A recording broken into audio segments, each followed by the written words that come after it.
you, Savior. Let's just go ahead and praise him. Magnify his holy name. Praise him, praise him. Praise the King of Kings.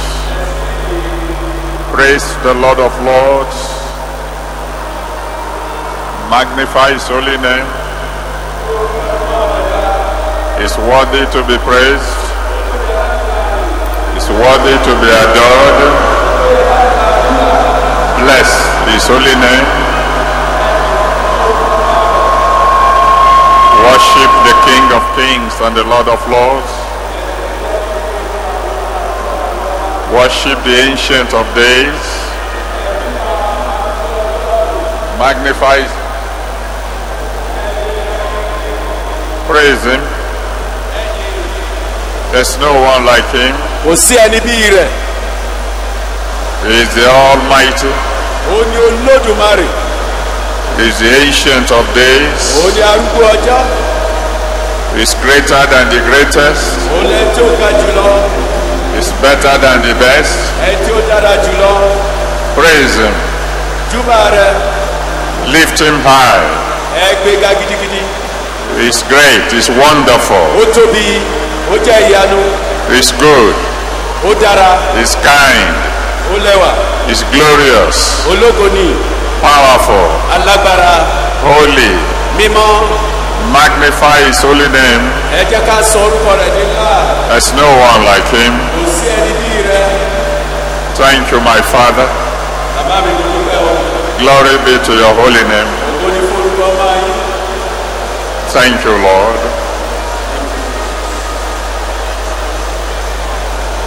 Thank you, Lord. Blessed be your holy name, Lord. Be glorified forever. Be glorified forever. Thank you so much.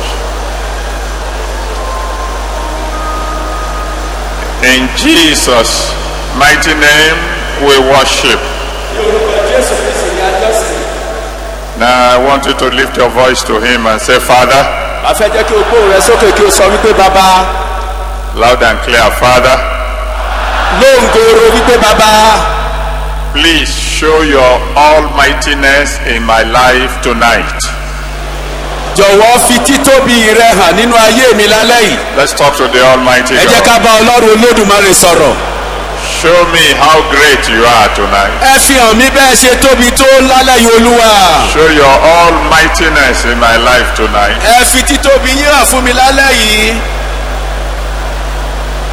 Let the world see how great you are in my life tonight.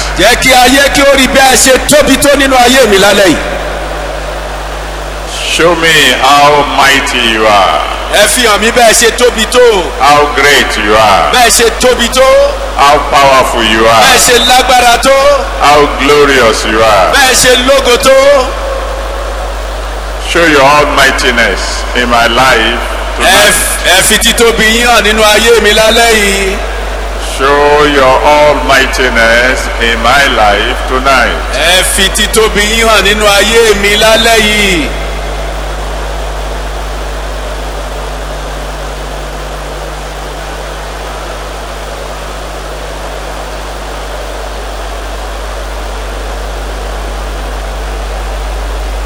Thank you, Father.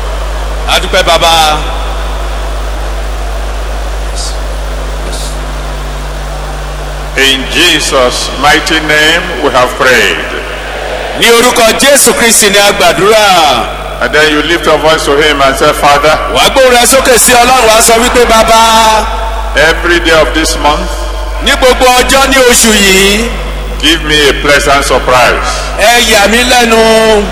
Let's talk to the Almighty God. Every day of this month, Father, give me a pleasant surprise. Pleasant surprise.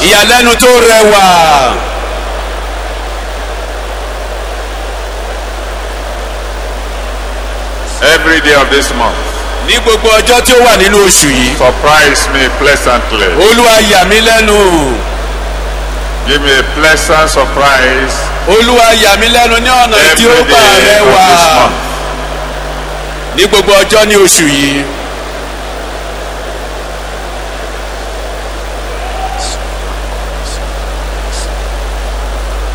Thank you, Father.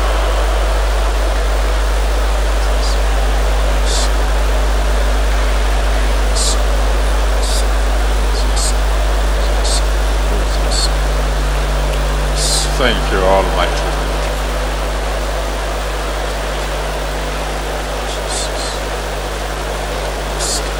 Blessed be your holy name.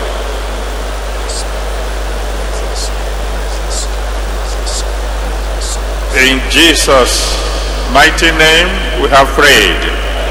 Ní orúkọ Jésù Kristi ni a gbàdúrà. You are the mighty God, the great I am. Hallelujah. Hallelujah. You are the mighty God, the great I am. Hallelujah. Hallelujah. You are the mighty God, the great I am. Hallelujah. Hallelujah. You are the mighty God, the great I am. Hallelujah. Hallelujah. Almighty God, Olódùmarè, creator of heaven and the earth, olùdá ọ̀run àti ayé, the possessor of heaven and the earth, ẹni tó ní ọ̀run àti ayé, the judge of the whole universe, olùdájọ́ gbogbo àgbáyé, the beginning of all beginnings, ìbẹ̀rẹ̀ ohun gbogbo, the ending of all endings, òpin ohun gbogbo, the most high, ẹni tí ó ga jù, the almighty, Olódùmarè, the one who is greater than the greatest, ẹni tí ó ga jù ẹni tí ó ga jù lọ, older than the oldest, tó gbójú ẹni tí ó gbójú lọ, richer than the richest, tó lọ́rọ̀ jù ẹni tí ó lọ́rọ̀ jù lọ, wiser than the wisest. tí ó gbọ́n jù ẹni tí ó gbọ́n jù lọ. Glory be to your holy name. Ògo ni fún orúkọ ọmọ yín. Father, glory be to your holy name. Bàbá ògo ni fún orúkọ ọmọ yín. Accept our worship in Jesus' name. Ẹ gba ìjọsìn wa ní orúkọ Jésù. Tonight, Lálẹ́ yìí, in all our lives, ní gbogbo ayé wa, please show your greatness. jọ̀wọ́ ẹ fi títóbi yín hàn. Show your power. Ẹ fi agbára yín hàn. Show your love. Ẹ fi ìfẹ́ yín hàn. Show your kindness. Ẹ fi oore yín hàn. Show your mercy. Ẹ fi àánú yín hàn. Show your faithfulness. Ẹ fi òtítọ́ yín hàn. Like never before, visit your children tonight.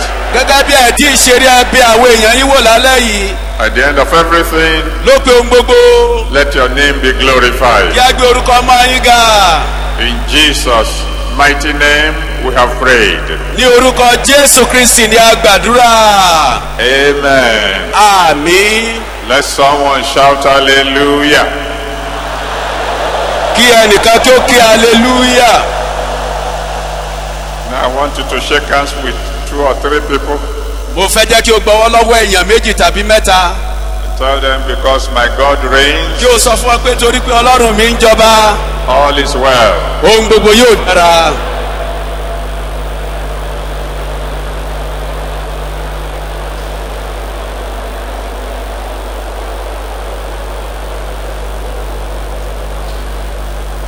God bless you. You may please be seated.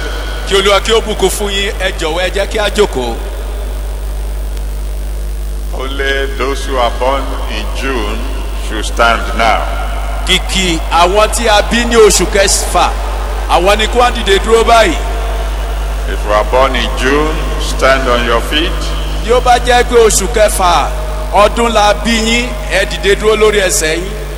And those who are born in June, let me hear you shout hallelujah.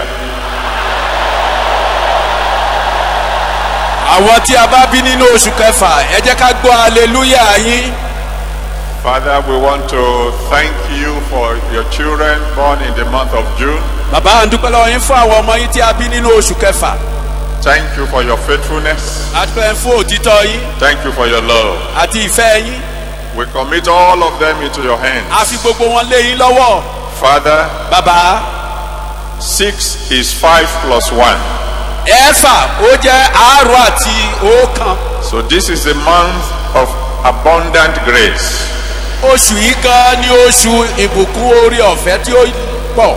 In the life of all these your children, Nínú ayé àwọn ọmọ rẹ wọ̀nyí. let your grace abound in Jesus' name. Ẹ jẹ́ kí orí ọ̀fẹ́ yín kí ó pọ̀ sínú ayé wọn.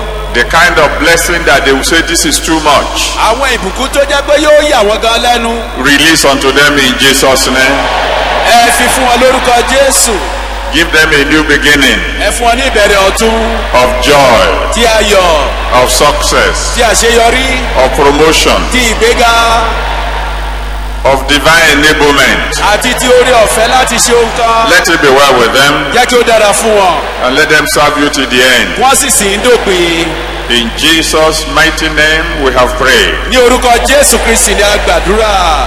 Amen. Àmín. Praise the Lord. Hallelujah. We want to thank God for the various groups that administered to us tonight. À ń dúpẹ́ lọ́wọ́ Ọlọ́run fún àwọn ẹgbẹ́jẹgbẹ́ àwọn tó ń ṣiṣẹ́ ìránṣẹ́ fún wa lálẹ́ yìí. They've all done very, very well. Gbogbo wọ́n ti ṣe dáradára. Beginning from the very first group to the last, they did very well. Bẹ̀rẹ̀ láti ẹni àkọ́kọ́ títí dé ẹni tí ó parí rẹ̀ wọ́n ṣe dáradára. The choir sang very well. Àwọn akọrin pàápàá wọ́n ṣe dáradára. They all kept to time, Gbogbo wọn ni wọ́n kíyèsí àkókò. and all the preachers preached very well.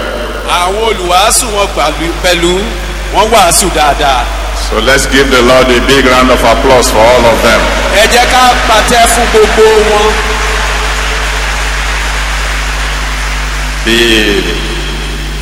The first two were good teachers. Àwọn ẹni àkọ́kọ́ méjì wọ́n fira wọn hàn gẹ́gẹ́ bí olùkọ́ni. They taught us line upon line, precept upon precept. Wọ́n fi yé wa àgbékalẹ̀ bí ó ṣe yẹ kí ó wà ní ìkíní sí èkejì. They followed outlines, Wọ́n tẹ̀lé ìṣísẹ̀. and we gained a lot from them. A sì rí ọ̀pọ̀lọpọ̀ gbà nínú nǹkan tí wọ́n kọ́ wa. The last preacher, Àwọn méjì tí ó wá kẹ́yìn wàyí. the last Ókè preacher, tó wàásù gbẹ̀yìn. was very analytical Ó ṣe tirẹ̀ ní fínífíní. and did a very good job. Ó sì ṣiṣẹ́ náà dáradára.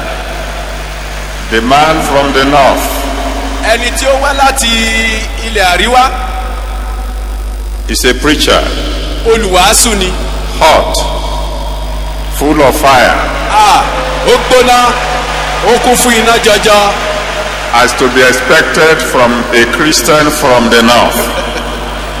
Irú eléyìí gan-an là ń retí láti ọ̀dọ̀ àwọn kìrìsìtẹ́nì tí wọ́n wá láti àríwá. Let's give the Lord a big round of applause for all of them. Ẹ jẹ́ ká pàtẹ́wọ́ fún gbogbo wọn.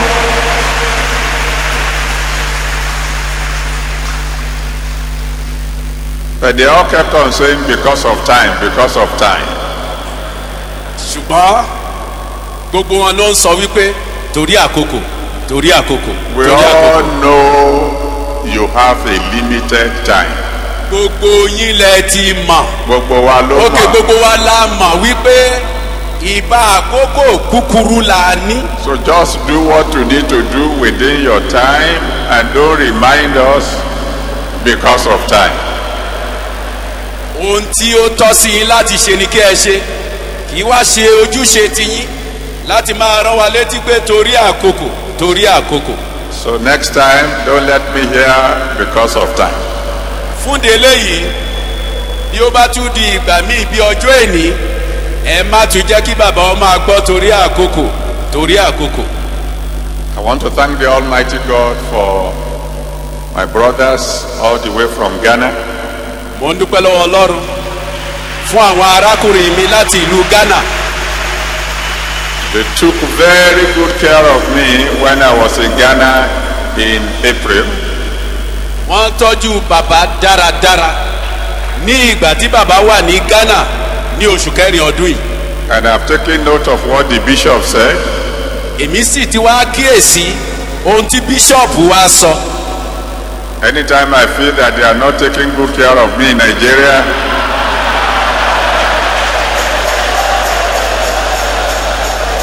ìgbàkúgbà tí bàbá bá ṣe àkíyèsí wípé tọ̀ ẹ̀yin ará Nàìjíríà ẹ tọ́jú bàbá dáadáa. I know where to go now. mo mọ ibi tí wọ́n lọ o ṣùgbọ́n iwájú lójúgun máa ń gbé o.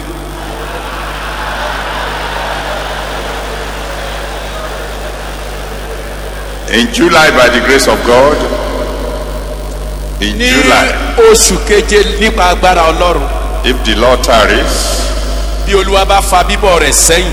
we'll be having our disciples convention, a ó máa ṣe àjọ̀dún àwọn ọmọ lẹ́yìn wa. and the theme for this year is true prosperity.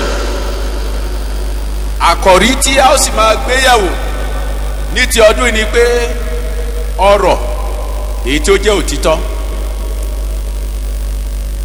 Covenant partners, don't forget that your fasting begins in July.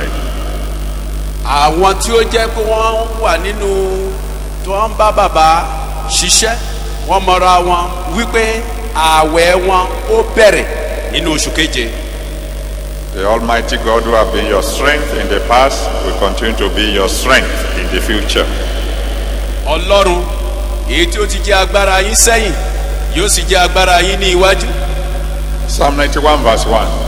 ìwé orin Dávidi ọ̀kànléní àádọ́rùn ẹsẹ̀ ìkíní. Psalm 91 verse 1. ìwé orin Dávidi ọ̀kànléní àádọ́rùn ẹsẹ̀ ìkíní. He that dwelleth in the secret place of the Most High shall abide under the shadow of the Almighty.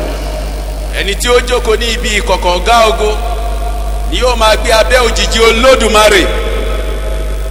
How great is our God. bí Ọlọ́run wa ṣe tóbi tó. Ecclesiastes chapter 5 verse 8. oníwàásù orí rẹ̀ karùn-ún ẹsẹ̀ kẹjọ. Ecclesiastes 5 verse 8 oníwàásù orí karùn-ún ẹsẹ̀ kẹjọ. tells us that he's greater than the greatest. ó sọ fún wa wípé òní ó tóbi ju ẹni tí ó tóbi jù lọ. And according to Daniel chapter 4 gẹ́gẹ́ bí ìwé Dáníẹ́lì orí kẹrin sì sọ fún wa. verses 34 and 35. ẹsẹ̀ ìkẹrìnléníọgbọ̀n àti ẹ̀karùnléníọgbọ̀n. Daniel 4:35 and 35. ìwé Dáníẹ́lì orí kẹrin láti ẹsẹ̀ ìkẹrìnléníọgbọ̀n títí dé ìkarùnléníọgbọ̀n. Compared to our God, every other person on earth is as nothing. láti fi wé Ọlọ́run ẹnikẹ́ni nínú ayé yìí ìṣe ló dàbí ẹni tí ò tiẹ̀ sí. When we talk about greatness, tí a bá ń sọ nípa títóbi, the Bible has various ways of illustrating what greatness is all about. Bíbélì ní oríṣiríṣi ọ̀nà tí fi ṣe àpèjúwe títóbi. When he's talking about greatness, he talks about size. bí ó bá sọ nípa títóbi ó sọ bí ó ṣe fẹ̀ tó. He was talking, for example, in Genesis chapter 1, he talks about the greater light to rule the day, the lesser light to rule the night. ó ń sọ nínú ìwé Genesis fún àpẹẹrẹ nípa ìmọ́lẹ̀ ńlá láti ṣe àkóso ọ̀sán àti ìmọ́lẹ̀ kékeré láti ṣe àkóso òru. When he was trying to tell us how great Goliath was, nígbà tí ó ń gbìyànjú láti ṣàlàyé fún wa bí Gòláyátì ti tóbi tó. he described the helmet, the shield, the spear, how big, how wide. níṣẹ́ ló ṣe àpẹẹrẹ nípa àṣíborí rẹ̀ àti ohun ìjà àti ohun gbogbo tí ó wọ̀ mọ́ra bí ó ṣe tóbi tó. So how great is our God? báwo wá lọ́lọ́run wa ṣe tóbi tó? Let's consider his size. ẹ jẹ́ ká wo bí ó ṣe fẹ̀ tó. Nobody has ever seen God. kò tí ì sí ẹni tí ó ti rí ọlọ́run rí. But the Bible tells us a little bit about him, about his size. ṣùgbọ́n ọlọ́run fi hàn wá bí ó ṣe fẹ̀ tó. How long are his legs? bí àwọn ẹsẹ̀ rẹ̀ ṣe gùn tó. He sits in heaven, his legs, his feet touches the earth. ọ̀run ni ìtẹ́ ọlọ́run bí ó bá jókòó ní ọ̀run ẹsẹ̀ rẹ̀ á sì máa kan ilẹ̀ pẹ̀pẹ̀. According to Isaiah 66 verse 1. gẹ́gẹ́ bí ìwé àìsáyà orí rẹ̀ ẹ̀kẹrìndínláàádọ́rin ẹsẹ̀ kínní. Isaiah 66 verse 1. ìwé àìsáyà orí rẹ̀ ẹ̀kẹrìndínláàádọ́rin ẹsẹ̀ kínní. Heaven is his throne, the earth the footstool. ọ̀run jẹ́ ìtẹ́ ọlọ́run ayé jẹ́ ìtìsẹ̀ rẹ̀. That tells you how long his legs are. eléyìí wá fi hàn wá bí ẹsẹ̀ rẹ̀ ó ṣe gùn tó. The Bible tells us that his arms are everlasting arms. bíbélì sọ fún wa pé apá rẹ̀ apá ayérayé ni. The arms are so long, they are everlastingly long. apá rẹ̀ gùn jọjọ débi pé títí ayé ni. His ears are so big àwọn etí rẹ̀ tóbi. that when the whole world is praying at the same time, ìyẹn ni pé bí gbogbo ayé bá tiẹ̀ ń gbàdúrà lẹ́ẹ̀kan ṣoṣo. he can hear all of us. ó lè gbọ́ gbogbo wa. Psalm 65 verse 2. ìwé orí dávidi ẹ̀karùnléní ọgọ́ta ẹsẹ̀ kejì. Psalm 65 verse 2. ìwé orí dávidi ìkarùnléní ọgọ́ta ẹsẹ̀ kejì. He says, ó sọ wípé you that hear prayers, unto you shall all flesh come. ó ní ìwọ tí ó ń gbọ́ àdúrà ní ọ̀dọ̀ rẹ ní gbogbo ènìyàn yóò máa wá.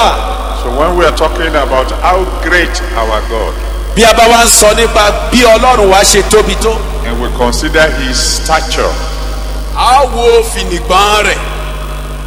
we can't describe how big his head is, a ò lè ṣàlàyé bí orí rẹ̀ ṣe tóbi tó. but we know how big the ears are. ṣùgbọ́n a mọ̀ bí etí rẹ̀ ṣe tóbi tó. We know how long the legs are. a sì mọ̀ bí ẹsẹ̀ rẹ̀ ṣe gùn tó. We know how long the arms are. a sì mọ̀ bí apá rẹ̀ ṣe gùn tó.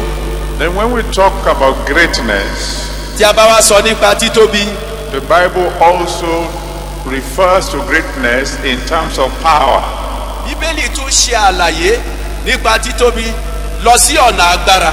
In Exodus chapter 18 verse 11, nínú ìwé exodus orí rẹ̀ kejìdínlógún ẹsẹ̀ kọkànlá. Exodus 18 verse 11, ìwé exodus orí kejìdínlógún ẹsẹ̀ kọkànlá. the Bible talks about our God being greater than all gods. bíbélì sọ nípa ọlọ́run wa wípé òun ni ó tóbi ju gbogbo àwọn ọlọ́run lọ. Here is telling us that he has more power than all gods put together. yìí ló wá ń sọ fún wa wípé ó ní agbára ju gbogbo àwọn òòṣà gbogbo lọ. As a matter of fact, it says in Psalm 62 verse 11, nítòótọ́ ló sọ fún wa nínú ìwé orí dávidi ìkejìléní ọgọ́ta ẹsẹ̀ kọkànlá. Psalm 62 verse 11, he said, God has spoken once, twice have I heard this, that power belongs to God. ìwé sáàmù orí rẹ̀ ìkejìléní ọgọ́ta ẹsẹ̀ kọkànlá sọ wípé ọlọ́run ti sọ̀rọ̀ lẹ́ẹ̀kan ẹ̀ẹ̀mejì ni mo gbọ́ wípé gbogbo agbára jẹ́ ti ọlọ́run. How powerful is our God? báwo lọ́lọ́run wa ṣe lágbára tó. He's so powerful that according to Matthew chapter 3 verse 9, ó ní agbára débẹ̀ débi pé ìwé matthew orí kẹta ẹsẹ̀ kẹsàn-án sọ fún wa. Matthew 3 verse 9, matthew orí kẹta ẹsẹ̀ kẹsàn-án. he says he's so powerful he can even produce children out of stones. ó ní ó lágbára débi pé láti mú ọmọ jáde nínú àpáta. When we talk about power and greatness, tí a bá sọ nípa títóbi. the Bible also tries to give us a hint concerning wealth. bíbélì tún ṣe àlàyé nípa ìfitónilétí nípa ọrọ̀. It talks about the woman of Shunem ó sọ nípa obìnrin ṣúnémù in 2 Kings chapter 4. nínú ìwé ọba kejì orí kẹrin. 2 Kings chapter 4 verse 8 to 17. ọba kejì orí kẹrin láti ẹsẹ̀ kẹjọ títí dé ẹ̀kejìdínlógún 17. ẹ̀kẹtàdínlógún. It talks about the great woman of Shunem. ó sọ nípa obìnrin tí ó ní ọrọ̀ ará Ṣínẹ́mù. And this great woman was wealthy. obìnrin yìí sì lọ́rọ̀ jọjọ. How wealthy is our God? báwo lọ́lọ́run wá ṣe ní ọrọ̀ tó. Genesis 14 verse 19. ìwé Genesis orí rẹ̀ kẹrìnlá ẹsẹ̀ kọkàndínlógún. Genesis 14 verse 19. Genesis orí kẹrìnlá ẹsẹ̀ kọkàndínlógún. Calls him the possessor of heaven and the earth. ó sọ wípé òun ni ọlọ́run tó ní ọ̀run àti ayé. Everything you can see in heaven or on earth, they all belong to him. ohunkóhun tí o lè rí ní ọ̀run tàbí ní ayé ó jẹ́ tirẹ̀. He's so great that he says, silver is mine, gold is mine. ó tóbi débi pé ó sọ wípé wúrà tèmi ni fàdákà tèmi ni. The Bible tells us that the streets in his city are paved with gold. bíbélì sọ fún wa pé ìlú tí ó ń gbé àwọn ọ̀nà rẹ̀ góòlù wọ́n fi ṣe wọ́n. He's so great that according to Philippians 4 verse 19, ó tóbi jọjọ débi pé bíbélì sọ fún wa nínú ìwé Fílípì orí kẹrin ìkọkàndínlógún. Philippians 4 verse 19, Fílípì orí kẹrin láti ẹsẹ̀ ìkọkàndínlógún rẹ̀. he said, my God shall supply all your needs according to his riches in glory. ó ní ọlọ́run mi yóò pèsè fún gbogbo àìní yín ní kíkún gẹ́gẹ́ bí ọ̀rọ̀ nínú ògo rẹ̀. First time I traveled by air àkọ́kọ́ pa á tí mo rìnrìn àjò ní òfurufú from here to Sierra Leone. láti yìí lọ sí Sierra Leone. It was during the daytime, ó jẹ́ àkókò ọ̀sán. and I was sitting by the window of the plane, mo sì wà ní apá fèrèsé nínú ọkọ̀ òfurufú. and I was looking out of the window, mo sì wá ń wò láti fèrèsé. and I was seeing towns and villages, mo sì wá rí àwọn ìlú àti àwọn ìletò in addition to the ocean. àti àwọn òkun. And God began to speak to me. ọlọ́run sì wá ń bá mi sọ̀rọ̀. He said, son, look down. ó ní ọmọ wọlẹ̀ In all these villages, ní gbogbo àwọn ìletò wọ̀nyí in all these towns, àti gbogbo ìlú wọ̀nyí. there are not only people, kì í ṣe pé àwọn èèyàn wà ní nìkan. there are domestic animals, àwọn ẹranko wà ní ibẹ̀ pẹ̀lú. there are birds of all kinds. àwọn ẹyẹ oríṣiríṣi ni ó wà. Look into the ocean. ẹ wo òkun. There are all kinds of fish àwọn oríṣiríṣi ẹja ló wà. and all other creatures. àti ẹ̀dá gbogbo. He said, do you know that I feed them all? ó ní ìjọ mọ̀ wípé mò ń bọ́ gbogbo wọn. I feed them all. èmi ni mò ń bọ́ gbogbo wọn. He said, never again must you doubt that I will provide for you. ó ní láti gbà yí lọ ó gbọ́dọ̀ ṣiyèméjì mọ́ wípé mo lè pèsè fún ọ. And I want to assure somebody here today, mo sì wá ń fi dá ẹnìkan lójú ní ìlálẹ́ yìí. no matter how difficult your financial situation, kò ní bí ọ̀rọ̀ ìṣúwó rẹ ṣe ta kókó tó. my God will take care of you. ọlọ́run mi yóò ṣèpèsè fún ọ. He will take care of you. yóò ṣe ìtọ́jú rẹ. When we talk about greatness, tí a bá ń sọ nípa títóbi. we are also talking about influence. a ń sọ nípa ìgbajúmọ̀. When talking about the woman of Shunem, nígbà tí a ń sọ nípa obìnrin Ṣúnẹ́mù. the Almighty God recorded for us ọlọ́run olódùmarè fi kalẹ̀ fún wa. that when the prophet was asking this woman, pé nígbà tí wòlíì ń bi obìnrin yìí léèrè. what do you want me to do for you? kí ni kí n ṣe fún ọ. Want me to give you a recommendation to the king ṣé kí n júwe rẹ fún ọba ní. or to the commander-in-chief of the armed forces? tàbí olórí balógun ìlú. The woman said, I don't need assistance in that direction. obìnrin sọ wípé mo fẹ́ ìrànwọ́ láti gbogbo ìhà tí o kà sílẹ̀. A great woman is a woman of influence. obìnrin tí ó tóbi ó jẹ́ obìnrin tí ó gbajúmọ̀. How great is our God? báwo ni ọlọ́run wá ṣe tóbi tó. According to Philippians chapter 2, gẹ́gẹ́ bí Fílípì orí kejì verse 9 to 11, ẹsẹ̀ kẹsàn-án títí dé ìkọkànlá. thank you, Father. Thank you, Lord. The Lord said there's someone here tonight. olúwa sọ wípé ẹnìkan wà ní ìlálẹ́ yìí. He said all the tubes that are blocked have been reopened. amen. ó ní gbogbo ohun tí ó ń di ilé ọmọ rẹ lọ́wọ́ gbogbo rẹ̀ láti ṣí lálẹ́ yìí. Thank you, Father. thank you Lord. The Lord said there's someone here tonight. ọlọ́run sọ pé ẹnìkan wà ní ìlálẹ́ yìí. He said your business will soon move from walking to leaping. ó ní okòwò rẹ yóò kúrò ní ibi tí ó wà láti rírìn débi pé yóò máa fò. Oh, thank you. The Lord said there's someone here tonight. ọlọ́run sọ pé ẹnìkan wà ní ìlálẹ́ yìí. He said from now on, pé láti sáà yìí lọ I will see to it èmi yóò rí dájú that you get adequate reward for your labors. ọlọ́run ní òun yóò rí dájú wípé wàhálà rẹ kò já sí asán ó gba èrè fún. Now you see what happens when you praise God. mo wá rí ohun tí ó máa ń ṣẹlẹ̀ bí o bá yin ọlọ́run. When you praise Him, He speaks. bí o bá yin ọlọ́run a máa sọ̀rọ̀. Philippians chapter 2 verse 9 to 11. ìwé Fílípì orí kejì láti ẹsẹ̀ kẹsàn-án títí dé ìkọkànlá. Amen and amen. àmín àti àmín. The Lord said there's someone here tonight. ọlọ́run sọ pé ẹnìkan wà ní ìlálẹ́ yìí. He asked me to tell you, welcome to a new phase of joy.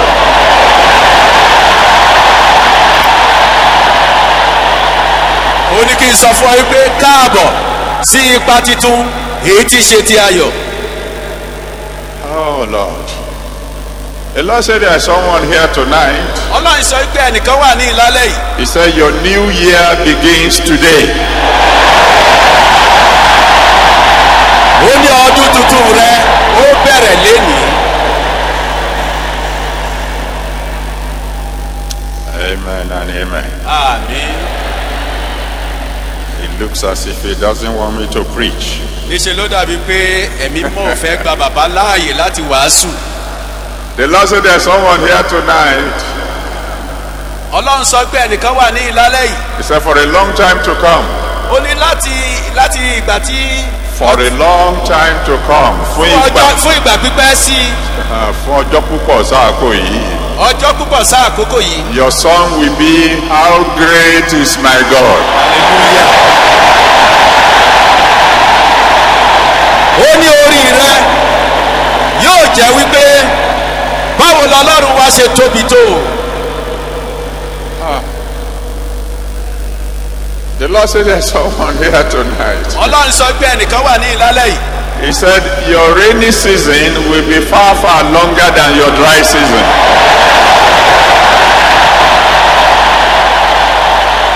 ọlọ́run sọ wípé àkókò òjò rẹ yóò pọ̀ jọjọ ju àkókò ọ̀gbẹlẹ̀ rẹ lọ. Oh my. thank you Lord. The Lord said there's someone here tonight. ọlọ́run sọ pé ẹnìkan wà ní ìlálẹ́ yìí. He said, I will shorten your night so that your sun can rise sooner.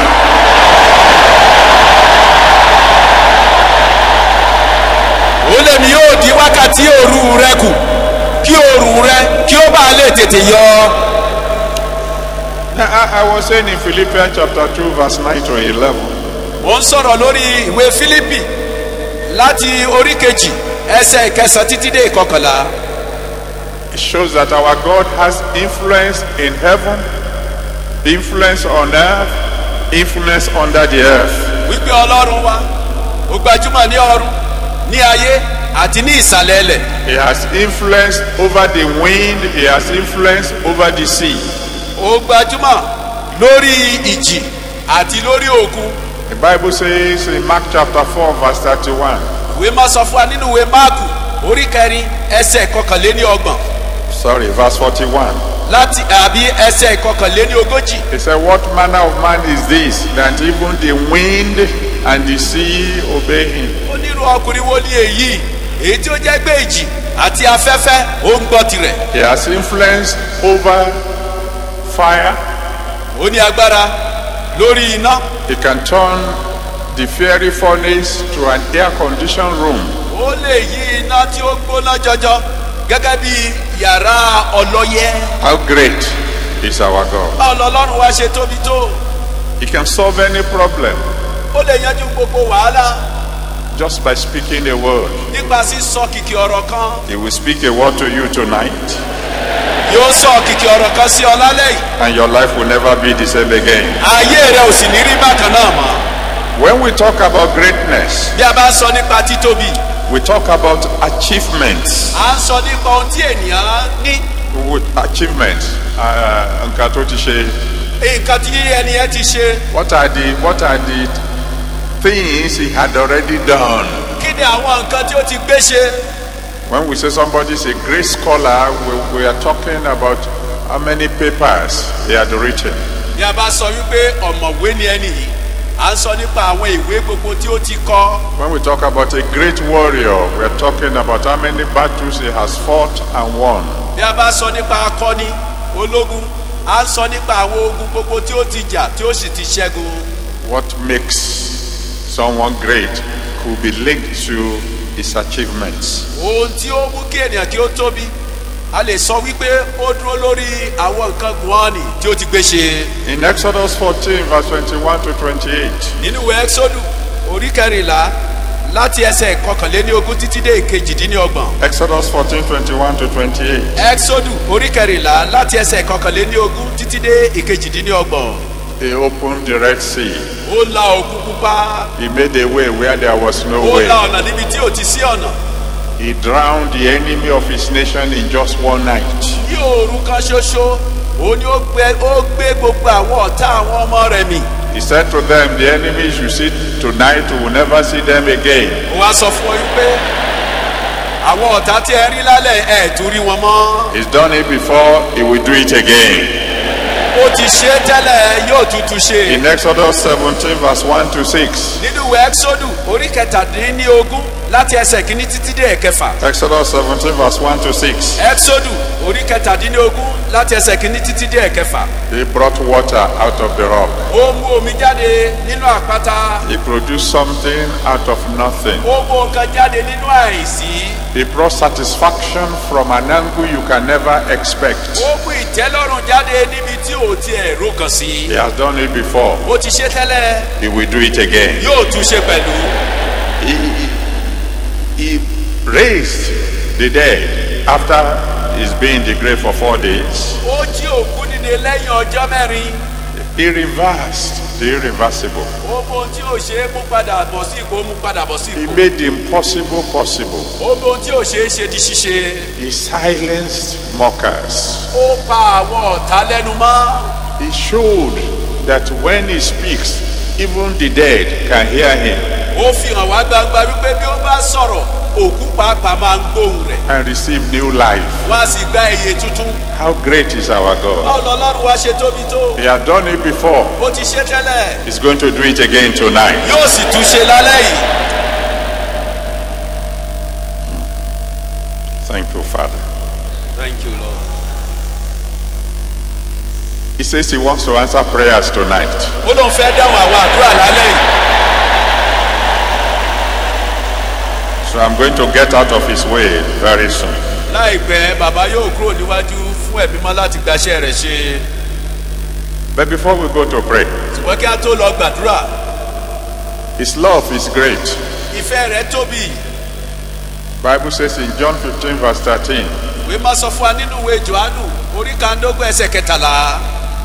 John 15 verse 13, Jòhánù orí kàndógún ẹsẹ̀ kẹtàlá. he said, greater love has no man than this, ó ní kò sí ìfẹ́ tí ó tóbi bí eléyìí. that a man lay down his life for his friends. pé ènìyàn fi ẹ̀mí rẹ̀ lélẹ̀ fún àwọn ọ̀rẹ́ rẹ̀. His mercy is great. àánú rẹ̀ ó tóbi jọjọ.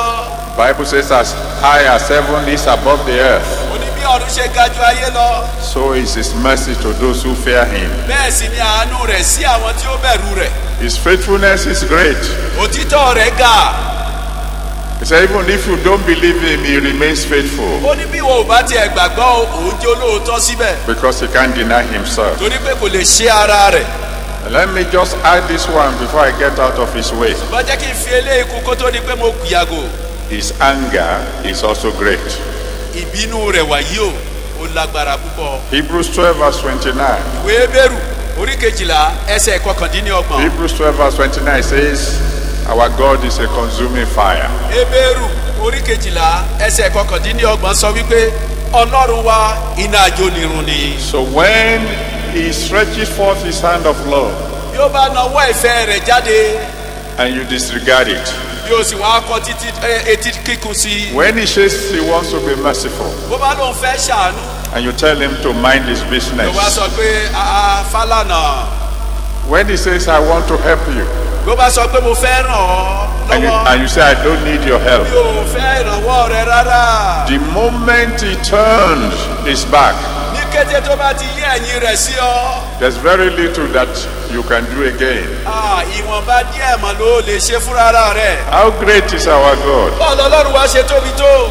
When he breathes, bí ó bá mí a way can be opened in the Red Sea. ọ̀nà lè là ní òkun. When he touches the mountain, bí ó bá fọwọ́ kan àwọn òkè mountains begin to melt. àwọn òkè wọn a sì máa yọ́. If he should touch your head in anger, bí ó bá fi ìbínú kan orí rẹ there'll be nothing that will be left. kò sí ohunkóhun tí ó kù mọ́. That's why I want to appeal to those of you who are here tonight, ìdí ni tí mo ṣe ń rọ gbogbo àwa tí a wà ní ìlànà yìí. who have not yet given your life to Jesus àwa tí Christ. a ò tí ì fi ayé wa fún Jésù Kristi. I don't want you to delay those of us who want to pray, mi ò fẹ́ jẹ́ kí o fà wá sẹ́yìn rárá àwa tí a fẹ́ gbàdúrà. because he says I want to answer prayers torí tonight. pé ọlọ́run sọ pé mo fẹ́ gbọ́ àdúrà lálẹ́ yìí. If you are in this auditorium now bí o bá wà ní gbọ̀ngàn yìí lálẹ́ yìí. and you have not yet given your life to Jesus o ò Christ, tí ì fi ayé rẹ fún Jésù Kristi.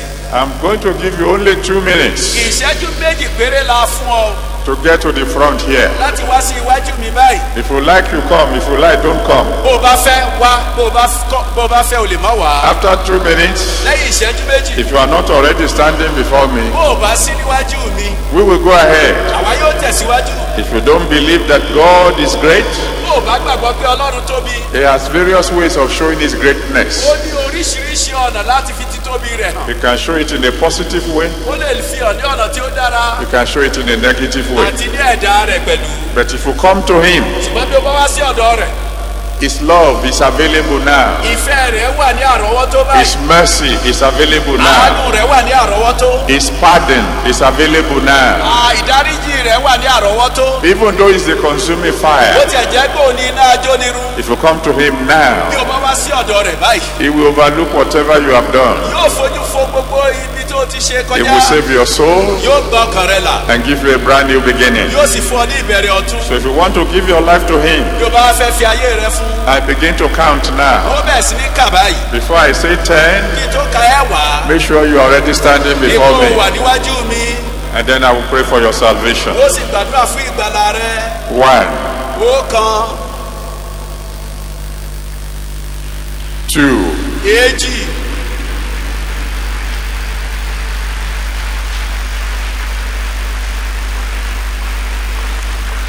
3, ẹ̀ta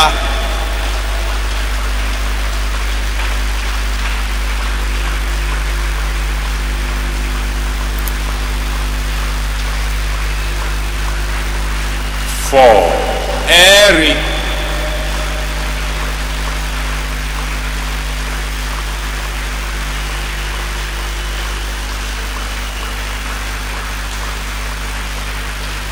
5, àrún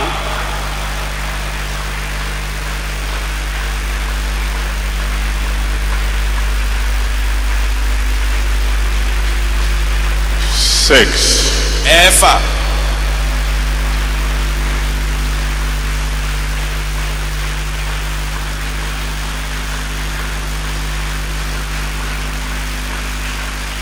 7, èje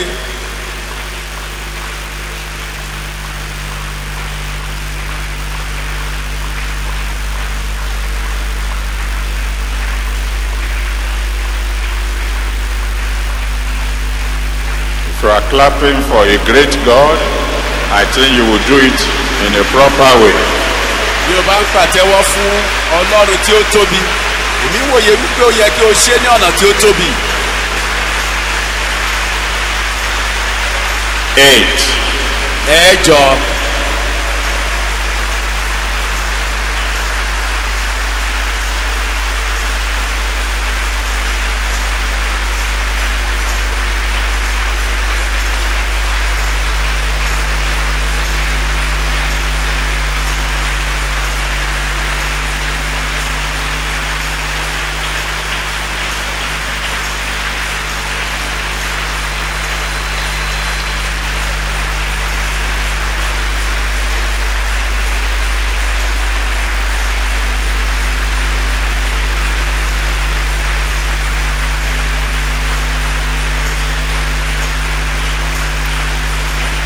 9. ẹ̀sán.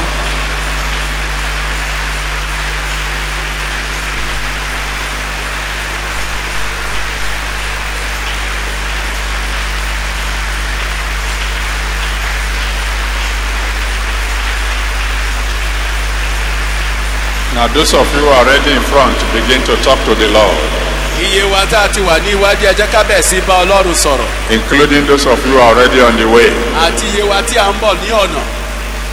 Call on this great God. Ẹ pe Ọlọ́run tí ó tóbi yìí. Ask him to be merciful unto you. Sọ fún pé kí ó ṣàánú fún ọ. Ask him to save your soul. Ní kó gba ọkàn rẹ là. Ask him to forgive all your Ní sins. kó dárí gbogbo ẹ̀ṣẹ̀ rẹ jì. Promise him that from now on you will serve him. Ṣèlérí fún pé láti sáà yìí lọ ó máa sìn. Ask him to be your Savior and your Lord. Jẹ́ kó jẹ́ Olúwa àti olùgbàlà rẹ. Talk to him now. Bá Ọlọ́run sọ̀rọ̀. The rest of us, Iye wa tí ó kù. let's stretch our hands towards these people Ẹ jẹ́ ká nawọ́ wa sí àwọn èèyàn wọ̀nyí. and pray for them. Kí á gbàdúrà fún wọn. That the great Savior Pé olùgbàlà ńlá will include them in his salvation now. yóò fi wọ́n kún ìgbàlà rẹ̀ báyìí. Let's pray for them. Ẹ jẹ́ ká gbàdúrà fún Those wọn. of you on the way, keep coming. Ẹ̀yin tẹ́ ń bọ̀ ẹ tètè máa bọ̀. I'll wait for one more minute Ó dúró fún ìṣẹ́jú kan sí i before I pray. kí n tó gbàdúrà. Just keep praying as you come. Ẹ ṣáà máa gbàdúrà bí ẹ ti ń bọ̀. Lord, have mercy on me. Olúwa ṣàánú fún mi. Save my soul. Lọ́kàn mi la. Forgive all my sins. Dárí gbogbo ẹ̀ṣẹ̀ mi jì. Please cleanse me in your blood. Jọ̀wọ́ wẹ̀ mí mọ́ kúrò ní gbogbo ẹ̀ṣẹ̀. And from now on, Àti pé láti sáà yìí lọ. I will serve you. Wọ́n máa sìn ọ́. I will serve you. Wọ́n máa sìn ọ́. Be my Savior, be my Lord. Jẹ́ olùgbàlà àti Olúwa mi. Brethren, let's intercede for them for another 1 minute. Ẹ̀yin ará ẹ jẹ́ ká ṣìpẹ̀ fún wọn fún ìṣẹ́jú kan sí i. And the one who saved our souls Pé ẹni náà tí ó gbọ́ ọkàn tí wà là will save their own souls also. yóò gbọ́ ọkàn tí wọ́n là pẹ̀lú. Thank you, Father. Thank you.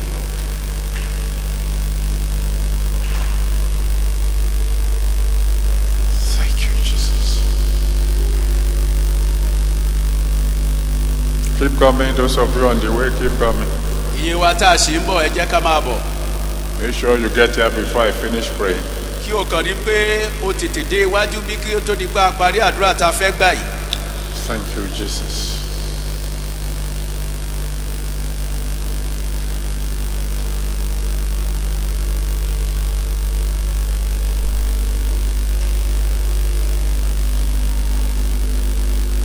Thank you, Father.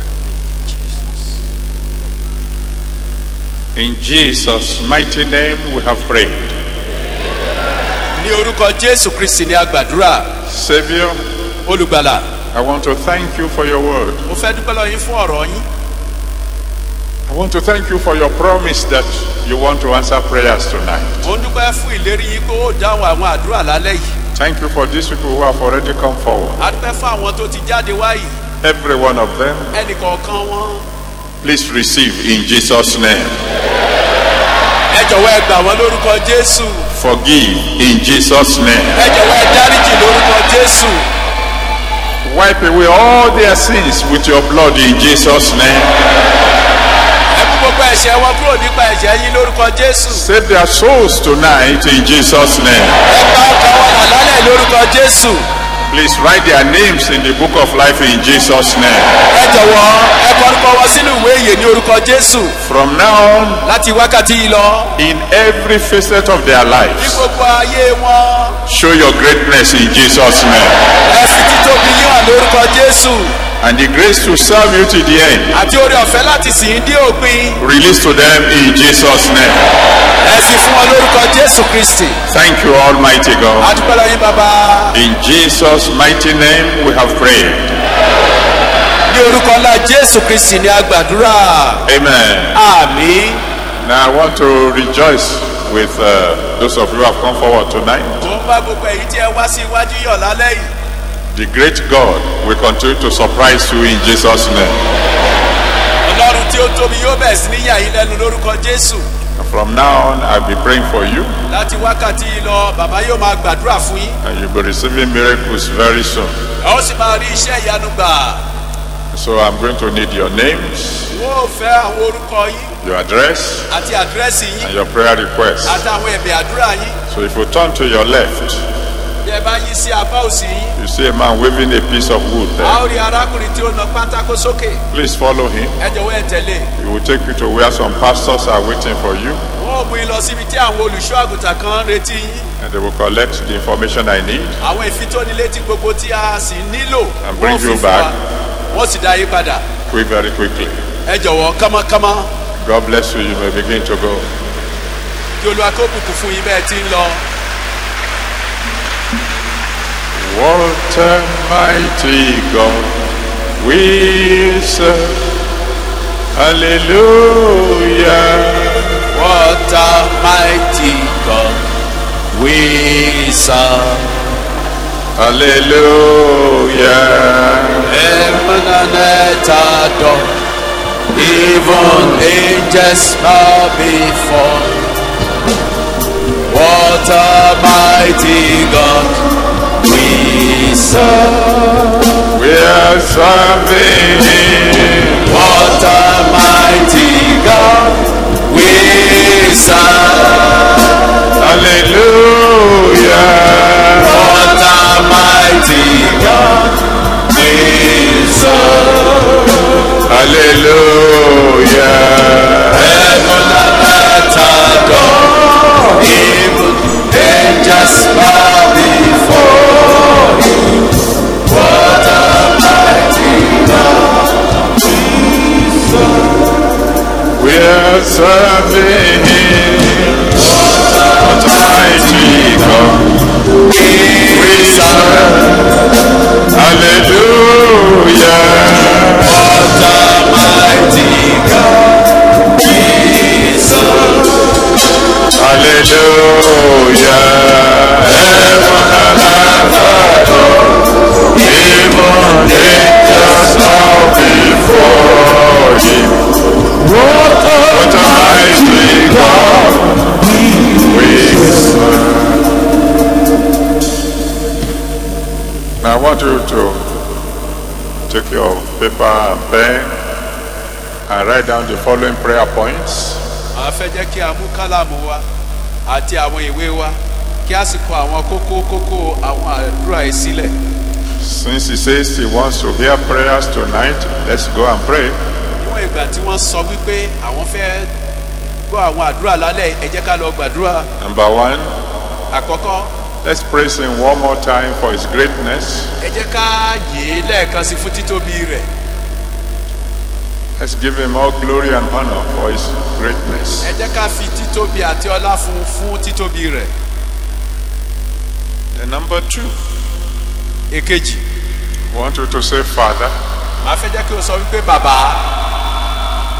since you can hear all, níwọ̀n ìgbà tí ó jẹ́ wípé gbogbo wa ló lè gbọ́ please hear me tonight. jọ̀wọ́ gbọ́ mi lálẹ́ yìí.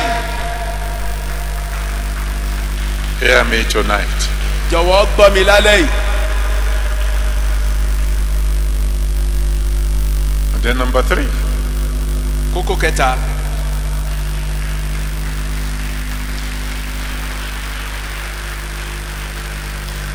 since you can do all things, níwọ̀n ìgbà tí o lè ṣe ohun gbogbo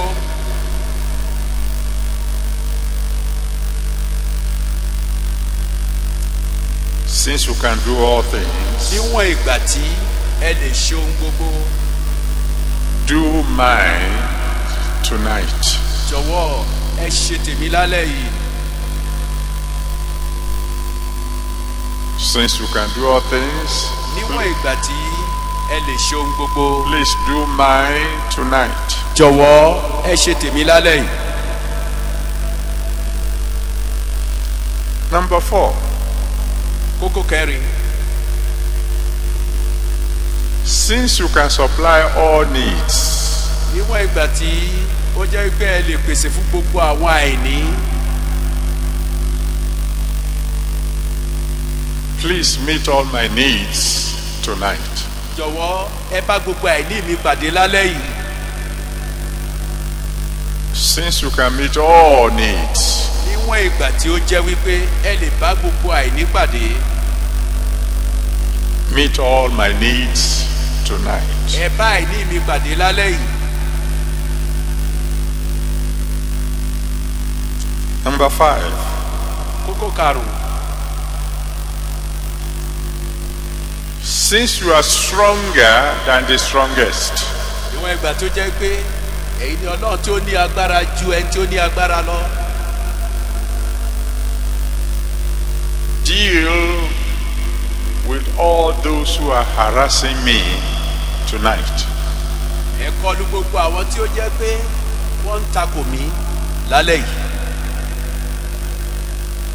Since you are stronger than the strongest, ìwọ̀n ìgbà tó jẹ́ wípé ẹ le ju gbogbo àwọn tí ó le lọ. deal with all those who are harassing me tonight.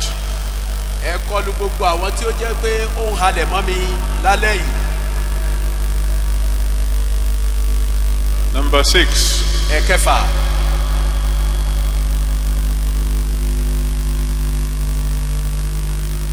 As you have done for others, bí o ti ṣe fún àwọn kan.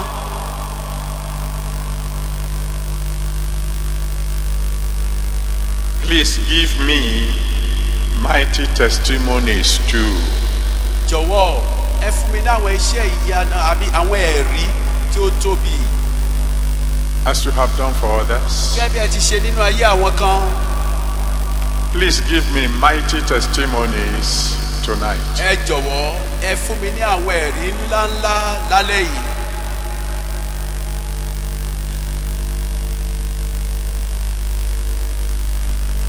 Number 7. ìkeje. Just show your greatness in my life right now. jọ̀wọ́ ṣàfi títóbi yín hàn nínú ayé mi lálẹ́ yìí báyìí báyìí. Just show your greatness in my life right now. wípé kí olúwa kí ó jọ títóbi rẹ̀ kó fi hàn nínú ayé rẹ báyìí báyìí lálẹ́ yìí. I'm going to give you 30 minutes wọ́n fún ọ ní ìṣẹ́jú 30 péré. because we still have to anoint those children who could not come in April. nítorí pé a sì ní iṣẹ́ láti fi òróró kun àwọn ọmọ èyí tí ó jẹ́ pé wọn ò lè wá ní oṣù kẹrin ọdún yìí. You have 30 minutes. 30 ìṣẹ́jú péré. Remember, he says he wants to answer prayers tonight. jọ̀wọ́ o má gbàgbé wípé ó sọ wípé òun fẹ́ gbọ́ àdúrà lálẹ́ yìí. Go ahead and talk to him. tẹ̀síwájú láti bá a sọ̀rọ̀. The altar is free. pẹpẹ wà ní àrọ́wọ́tò rẹ. Come and settle down and talk to him. wà ní ìkàlẹ̀ And láti then bá you can Ọlọ́run sọ̀rọ̀. add your own prayer request to the 7 I've given you. wàyí o lè wá fi kún àwọn kókó méje tí bàbá fi fún ọ. o lè fi àdúrà àti ẹkún. Go ahead, begin to praise him and begin to talk to the Lord. àkọ́kọ́ ni pé kí o bẹ̀rẹ̀ sí ní yìn. lẹ́yìn yíyìn rẹ kí o bẹ̀rẹ̀ sí béèrè lọ́wọ́ Ọlọ́run.